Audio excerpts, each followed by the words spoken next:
برای چی گرفتنت؟ شما گرفتین از من میپرسین؟ کجا گرفتنت؟ تو پارک. با گربه؟ با گربه مگه جرمه؟ بله قانون داره مملکت. نخیر با صاحبم بودم. بازم جرمه. همین که تو پارک بودی جرمه.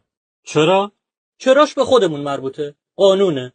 تو پارک چیکار میکردی؟ سگ چی کار میکنه به نظر شما؟ حمله کردی به کسی؟ والا اون روز تنها کسایی که حمله میکردن همکارای شما بودن. مواظب حرف زدنت باشا. اصلا سگ چه معنی داره بیاد بیرون؟ والا ما همیشه در طول تاریخ بیرون بودیم. ببین راحتت کنم، ما سگ نمیخوایم. سگ مال فرهنگ غربیه. اگه میتونی یه چیز دیگه بشو. اگه نمیتونی جمع کن برو اونجا که این چیزا رو دوست دارن.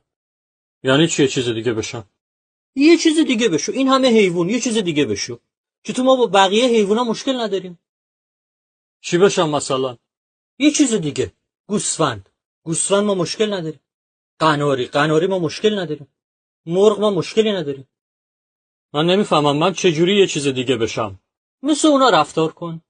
ببین الان 3 تا حیوان انتخاب کردیم. خودت هم انتخاب کردی، من نکردم.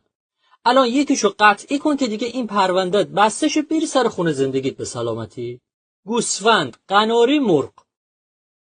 الان من قناری رو انتخاب کنم چجوری قناری میشم؟ خیلی راحت.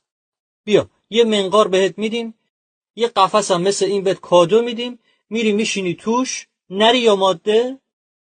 نرم. خیلی خوب، آوازت هم مشکلی نداره. میشینی تو قفست آزاد، آوازتو میخونی، عشق دنیا رو میکنی.